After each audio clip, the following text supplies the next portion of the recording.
اگلے روز میں پھر اسی جگہ سویا۔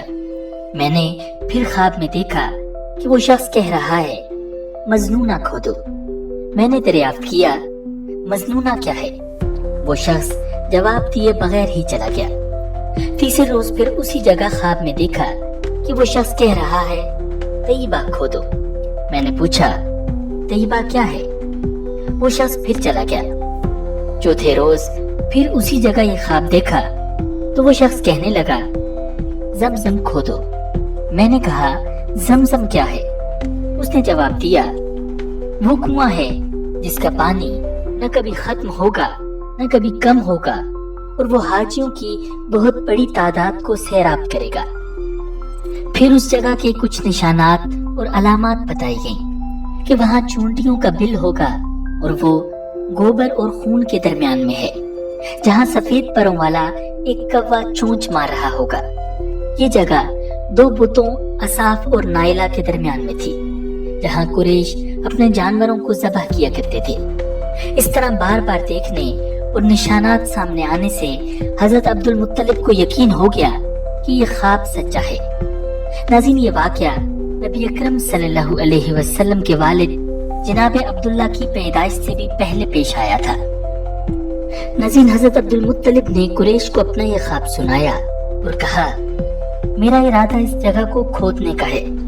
قریش نے مخالفت کی، مگر حضرت عبد المطلب نے مخالفت کی کوئی پرواہ نہ کی۔ وہ اپنے اکلوتے بیٹے حارث کے ساتھ اس جگہ پہنچ گئے اور بتائے گئے نشان کے مطابق وہ جگہ کھودنی شروع کر دی۔ حضرت عبد المطلب کھودتے جاتے تھے اور حارث بن عبد المطلب مٹی اٹھا اٹھا کر پھینکتے جاتے تھے۔ ناظرین، جب باپ اور بیٹا کنواں کھود رہے تھے تو اس موقع پر قریش نے ان کا مذاق اڑایا، جس پر حضرت عبد المطلب نے نظر مانی کہ اللہ تعالیٰ نے اگر انہیں 10 بیٹے عطا کیے اور وہ ان کے لیے قوت کا ذریعہ بنے تو وہ ایک بیٹے کو اللہ کی راہ میں کعبہ کے پاس ذبح کر دیں گے۔ 3 روز کی کھدائی کے بعد کنویں کے کچھ آثار نظر آنے لگے۔ حضرت عبد المطلب نے خوشی سے نعرہ لگایا یہی اسماعیل کا کنواں ہے۔ ناظرین، جب قریش کو پتہ چلا کہ حضرت عبد المطلب اپنے مقصد میں کامیاب ہو گئے ہیں تو وہ سب مل کر آئے اور کہنے لگے اے عبد المطلب، یہ کنواں ہمارے باپ اسماعیل کا ہے، اس پر ہمارا بھی حق ہے، لہٰذا اس کے حقوق میں ہمیں بھی شرکت کا موقع دیں۔ ناظرین، حضرت عبد المطلب نے جواب دیا ایسا ہرگز نہیں ہوگا، یہ فضیلت میرے ہی لیے خاص کی گئی ہے، تمہارا اس میں کوئی حصہ نہیں۔ لیکن قریش اپنے دعوے پر اصرار کرتے رہے۔ آخر کار یہ طے پایا کہ اس جھگڑے کا فیصلہ بنو سعد کی ایک کاہنہ سے کرایا جائے۔ ناظرین، یہ عورت شام کی سرحد کے پاس رہتی تھی۔ ناظرین، حضرت عبد المطلب اور قریش کے چند دیگر افراد کاہنہ کی طرف روانہ ہوئے۔ جب یہ قافلہ شام اور حجاز کے درمیان میں پہنچا تو ان کے پانی کا ذخیرہ ختم ہو گیا تھا۔ جب صحرا کی شدید گرمی اور پیاس نے انہیں ستایا تو انہیں اپنی موت یقینی نظر آنے لگی۔ اس پر حضرت عبد المطلب نے ان سے کہا اس طرح بیٹھ کر موت کا انتظار کرنے سے بہتر ہے کہ ہم پانی کی تلاش جاری رکھیں، ہو سکتا ہے اللہ تعالیٰ پانی کی طرف ہماری رہنمائی کر دے۔ ناظرین، وہ اس ارادے سے اپنی سواریوں کی طرف بڑھے۔ جب حضرت عبد المطلب نے اپنے اونٹ کو اٹھایا تو اس کے پاؤں کے نیچے سے میٹھے پانی کا چشمہ جاری ہو گیا۔ یہ دیکھ کر سب نے بلند آواز سے اللہ اکبر کہا۔ انہوں نے خود بھی پانی پیا، اپنی سواریوں کو بھی پلایا اور اپنے مشکیزوں میں بھی پانی بھر لیا۔ پھر وہ سب کہنے لگے اے عبد المطلب، ہمارے اور تمہارے درمیان میں فیصلہ ہو گیا ہے، اب اس کاہنہ کے پاس جانے کی ضرورت نہیں، ہم تم سے زمزم کے بارے میں بھی نہیں جھگڑیں گے، اب زمزم پر تمہارا ہی حق مسلم ہے۔ ناظرین، حضرت عبد المطلب نے زمزم کا کنواں کھودتے وقت جب قریش کی جانب سے رکاوٹیں دیکھی تو منت مانی تھی کہ اگر ان کے 10 لڑکے ہوں گے اور وہ جوان ہو کر قریش کے مقابلے میں ان کی حفاظت کریں گے تو ان میں سے ایک لڑکے کو کعبہ کے پاس اللہ تعالیٰ کے لیے ذبح کر دیں گے۔ جب ان کے ہاں پورے 10 لڑکے ہوئے تو اب انہیں خواب کے ذریعے اپنی منت یاد دلائی گئی۔ انہوں نے اپنے بیٹوں کو جمع کیا، ان سے منت کا ذکر کیا، سب کے سر جھک گئے۔